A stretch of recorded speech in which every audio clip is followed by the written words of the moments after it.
जी अस्सलाम वालेकुम दोस्तों। आज का जो हमारा टॉपिक है वो Nasiruddin Humayun. Nasiruddin Humayun was the second emperor of Mughal empire in India.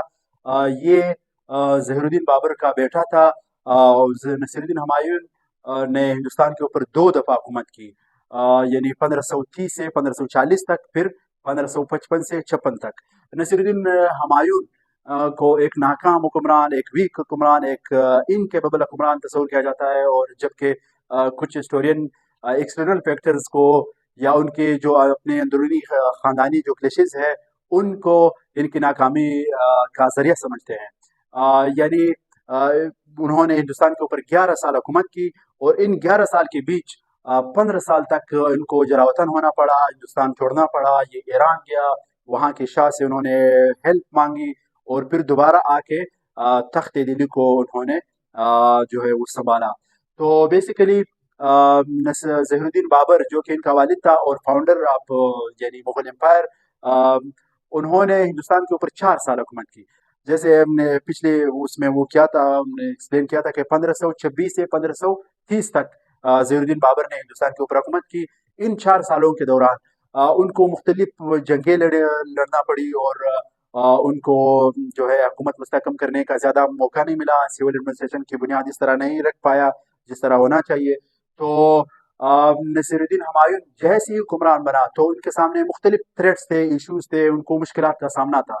तो बेसिकली नसीरुद्दीन हुमायूं 1508 को काबुल में पैदा हुआ।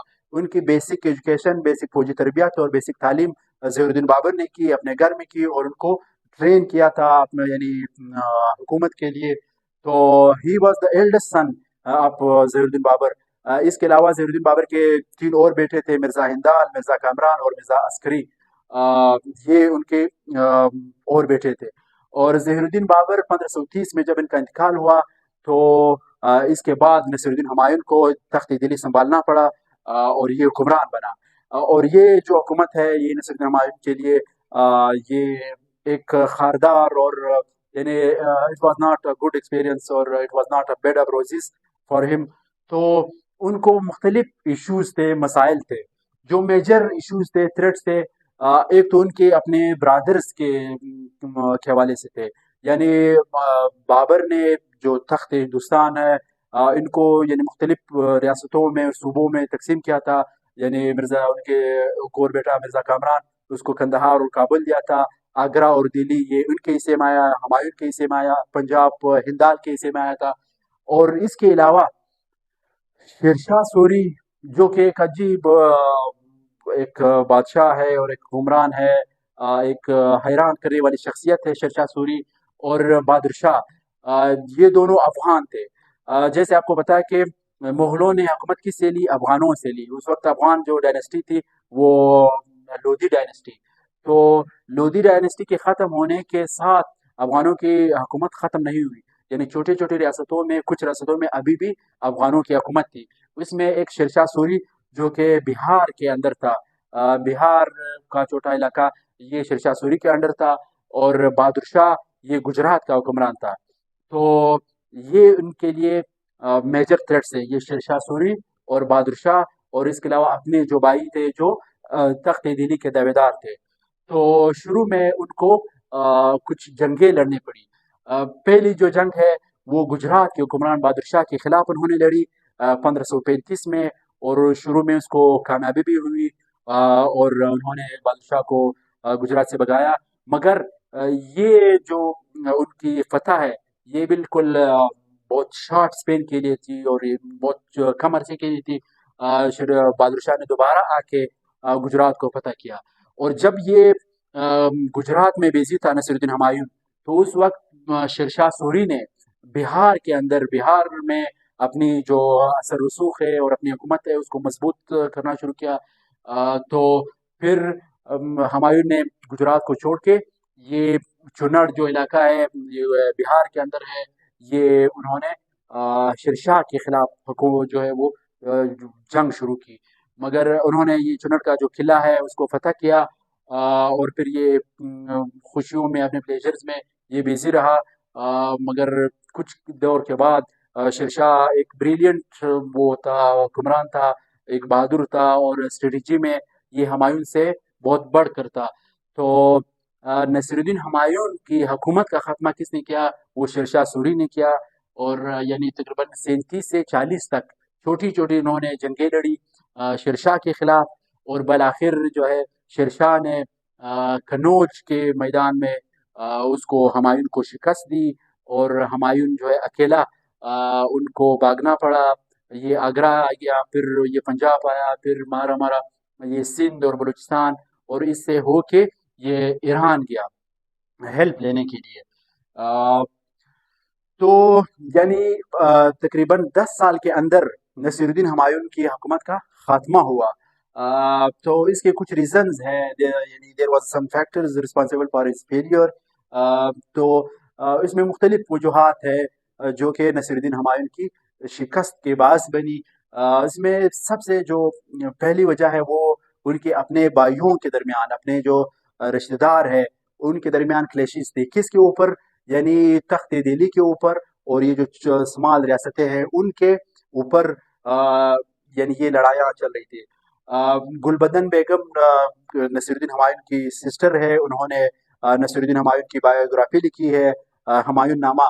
اس میں انہوں نے ڈیٹیل سے لکھا ہے کہ جب بابر کا انتقال ہو رہا تھا، جب وہ مر رہا تھا، تو انہوں نے ہمایون کو وصیت کی کہ اپنے بھائیوں کا خیال رکھنا ہے، کہ ہر صورت میں ان کا خیال رکھنا ہے، اور آپ نے ان کو یعنی ان کے اوپر ظلم نہیں کرنا. تو نصیرالدین ہمایون اپنے برادرز کے لیے، اپنے بھائیوں کے لیے بہت ہمبل تھا، بہت یعنی یہ جنرس تھا. یہ اپنے بھائیوں کو یعنی انہوں نے نہ ان کو مارا، نہ ان کے خلاف سخت قدم اٹھایا. آخر میں انہوں نے اٹھایا، جو ہم بعد میں ڈسکس کریں گے. ایک تو یعنی ان کے اپنے فیملیز کے کلیشز تھے. اپنے بھائی، تینوں بھائی تھے، تینوں جو ہے الگ الگ ریاستوں کے حکمران تھے، جو کہ سینٹرل حکومت کو نہیں مان رہے تھے، سینٹرل حکومت کے لیے چیلنج بن رہے تھے. یہ ان کی ناکامی کی ایک وجہ ہے، جس کی وجہ سے شیر شاہ سوری کو تخت دہلی کے اوپر قبضہ کرنا پڑا، اور 15 سال تک سوری ڈائنسٹی کی ہندوستان کے اوپر حکومت رہی. اور ایک اور وجہ ان کی پرسنل ویکنیسز ہے. نصیرالدین ہمایون کے بارے میں مختلف وہ رائٹرز، خاص کر ایس ایم اکرام نے بات کی، اور جیمز ایچ نے بھی بات کی کہ یعنی یہ ایڈکٹڈ تھا، یہ نشے کے لت میں جو ہے وہ مبتلا تھا. اور ان میں کیپیبلٹی نہیں تھی اپنے فادر کی طرح، زہرالدین بابر کی طرح. نہ ان میں جرت تھی، نہ ان میں اتنی صلاحیت تھی، نہ ان میں اتنی دوراندیشی تھی. یعنی اس میں پرسنل ایشوز تھے، ویکنیسز تھی، انکیپیبلٹیز تھی. اور اس کے علاوہ یعنی ملٹری کا بھی مسئلہ تھا. یعنی نصیرالدین ہمایون جب ہندوستان کے اوپر، ان کے تخت کے اوپر بیٹھا، تو اس وقت اس کی عمر تقریباً 22 سال تک ان کی عمر تھی. اس وقت یعنی ان کی اتنی زیادہ ٹریننگ نہیں تھی جتنی زہرالدین بابر کی ٹریننگ تھی، جتنے زہرالدین بابر کا تجربہ تھا، ہمایون کا اتنا نہیں تھا. اور ایکسٹرنل فیکٹرز کو بھی وہ تصور کیا جاتا ہے کہ یہ بھی ان کی شکست کے باعث بنی، جس میں دو میجر، اور اسپیشلی شیر شاہ سوری کا بڑا رول ہے. شیر شاہ سوری ایک جینیس تھا اس وقت کا. ہم نیکسٹ ٹائم اس کو ڈسکس کریں گے. شیر شاہ سوری اسٹریٹجسٹ بھی اسے بہتر تھا، اس میں بہادری بھی ان سے زیادہ تھی، اور ان میں صلاحیتیں بھی جو ہے وہ ان سے زیادہ تھی. اور پھر یعنی 10 سال جب انہوں نے حکومت کی ہندوستان کے اوپر، شیر شاہ سوری آیا، ان کو بے دخل کیا، اور یہ چلا گیا ایران. شیر شاہ یعنی یہ نصیرالدین ہمایون ایران گیا. ایران کے اس وقت کے یعنی کنگ تھا وہ شاہ تیماسپ. ان کے سامنے یہ گیا 1544 میں. 40 میں ان کو بے دخل ہونا پڑا دہلی سے. 44 میں یہ پہنچا شاہ ایران کے پاس. ان کے کو جو ہے وہ انہوں نے مدد کی اپیل کی کہ میری مدد کیجیے، اور تخت ہندوستان کو دوبارہ جو ہے وہ جیتنے کے لیے. تو شاہ ایران نے ان کے سامنے 2 شرائط رکھی. ایک شرط یہ تھی کہ آپ نے شیعہ ہونا ہے. اور انہوں نے یعنی ریلیکٹنس کے ساتھ تو انہوں نے پھر اس کو ایکسیپٹ کیا کہ ان کی بیوی اور انہوں نے خود یہ شیعہ ہو گئے. گلبدن بیگم نے بھی ان کی بات کی تصدیق کی. دوسرا شرط جو تھا شاہ ایران کا وہ یہ تھا کہ جب ہم آپ کو سپورٹ کریں گے تو کندہار کو آپ نے ایران کو دینا پڑے گا. یعنی جو کندہار کا علاقہ ہے، کندہار کی ریاست ہے، وہ ایران کے پاس آ گئی. یہ دونوں شرطیں انہوں نے مان لی. پھر شاہ ایران نے اس کو سپورٹ کیا. پہلے یہ آیا کندہار اور کابل کو فتح کیا، پھر پنجاب کو فتح کیا، اور 1555 میں انہوں نے दोबारा आके दिल्ली के ऊपर और आगरा के ऊपर उन्होंने कब्जा किया। यानी इसकी दोबारा आने की भी कुछ वजूहात है, जैसे उनकी जाने की, उनकी हुकूमत से बेदखली की वजूहात है, इसी तरह उसके आने की भी कुछ वजूहात है। इसमें जो सबसे बड़ा वो है, वो ये है, तो एक तो यानी पर्शियन हेल्प की मदद से उनको दोबारा हिंदुस्तान आना पड़ा, और दोबारा उन्होंने तख्त दिल्ली को दोबारा तख्त दिल्ली के ऊपर कब्जा किया। यानी पर्शियन हेल्प के साथ, पर्शियन फौजियों की हेल्प के साथ उनको यहाँ पे आना पड़ा। दूसरे नंबर पर उनकी एक ज़बरदस्त उनका लॉयल था बैरम खान, जिन्होंने बाद में अकबर के साथ 20 साल तक अकबर को सपोर्ट किया, अकबर की हुकूमत को संभाला। यानी बराए नाम तो अकबर के ऊपर बैठा था तख्त के ऊपर, मगर उन्होंने निज़ाम हुकूमत बैरम खान ने संभाला था। तो बैरम खान की वजह से हुमायूं ने दोबारा दिल्ली के ऊपर कब्जा किया। और एक और सबसे यानी बड़ी वजह, ये the weak successor of Shershah Suri. Shershah Suri ने 5 साल हुकूमत की 1540 से 45 तक। बाद में यानी उनकी अनटाइमली डेथ की वजह से उनके वीक सक्सेसर या उसके जो जानशीन थे, ये बड़े कमज़ोर हुक्मरान थे। शेरशाह सूरी की तरह उनकी में उनमें ना सलाहियत थी, ना उतने इतने बहादुरी थी, ना वो स्ट्रेटजी अपना सकते थे जो शेरशाह सूरी जो जिनके पास था। और फिर यानी जब हम बात करते हैं कि हुमायूं के बारे में हिस्टोरियन का क्या ख्याल है, या हुमायूं किस तरह हुक्मरान था, किस तरह बादशाह था, अ, इसके बारे में तो ये है कि ये ही वॉज अनमैच। यानी ये हमा बाबर की तरह उनमें सलाहियतों की बहुत सारी कमी थी बाबर की तरह। ना इतना ये बहादुर था, ना इतना स्ट्रेटजिस्ट था, ना इतना तजर्बाकार था। यानी ये बाबर की तरह कामयाब सक्सेसफुल हुक्मरान नहीं था। दूसरे नंबर पर ये है कि ये ओपियम या अफ्यून की लत में पड़ा था। ये एडिक्टेड था, यानी नशों का आदी था, और नशों आयशों का ये दिलदादा था। ये हमेशा जो है अक्सर अवकात नशों में लत पड़ा रहता था। और इसके अलावा एक ये है कि इनमें लीडरशिप की क्वालिटी इतनी नहीं थी। ये बिल्कुल वी स्मिथ ने कहा है कि बाबर तो सलाहियतों का मालिक था, बहुत सारी सलाहियतें उनमें पाई जाती थी, जबकि ये हुमायूं में इतनी सलाहियतें नहीं थी जितनी बाबर में थी। और एक इसके अगेंस्ट गुलबदन बेगम जो उनकी सिस्टर है हुमायूं नामा उन्होंने लिखा है, वो उसकी हुमायूं की बायोग्राफी लिखी है। उन्होंने इसको एक पियस, वो एक परहेजगार और एक मुत्तकी हुक्मरान लिखा है कि ये बहुत मुत्तकी था, बहुत परहेजगार था, मगर हकीकत उनके बरक्स है बाकी हिस्टोरियंस की नज़र। और एक जेम्स एच जिन्स ने जो उन्होंने हिस्ट्री ऑफ इंडिया लिखी, उन्होंने बोला कि उनकी किस्मत की वजह से ये एक नाकाम हुक्मरान था, एक कमज़ोर हुक्मरान था, जिसको 15 साल तक जो है वो दिल्ली के तख्त से बाहर गुजारने पड़े। 15, यानी उसकी लक ने उनका साथ नहीं दिया।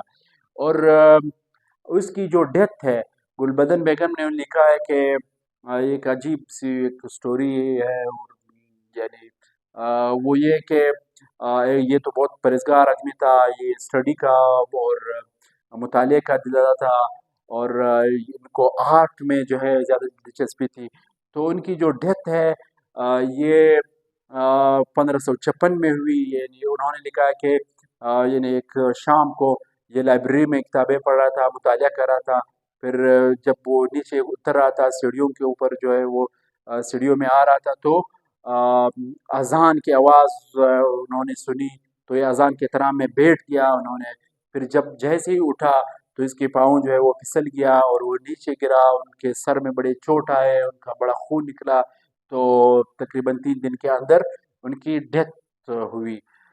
तो यानी इसके बारे में मुख्तलिफ आ रहा है, कुछ इसको कमज़ोर हुक्मरान कहते हैं, वीक हुक्मरान, इनकेपेबल, और सलाहियतों की यानी उसमें वो सलाहियतें नहीं थी।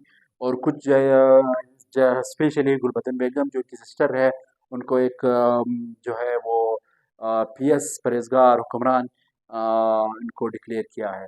तो he was the second emperor of यानी मुगल एम्पायर, और सेकंड फाउंडर भी इसको बोला बोला जाता है इनको, हमायूं को, क्योंकि पहला जो फाउंडर है ज़हीरुद्दीन बाबर, उन्होंने 4 साल हुकूमत की, फिर ये 10 साल तक हुक्मरान रहा, फिर यानी उनको शेरशाह सूरी ने उसको बेदखल किया, उसको भगाया हिंदुस्तान से, और फिर दोबारा उन्होंने 15 साल बाद यानी 1556 में उन्होंने दोबारा दिल्ली के तख्त के ऊपर कब्जा किया, और तकरीबन 7 महीने उन्होंने हुकूमत की। बाद में इसकी डेथ हुई। फिर इसके बाद इसका बादशाह बेटा अकबर, जलालुद्दीन अकबर, ये हुक्मरान बना। तो मेरे चैनल को आपने सब्सक्राइब करना है, फॉलो करना है, आपने एंड तक वीडियो देखनी है, और आपने कमेंट्स करने हैं। Thank you very much.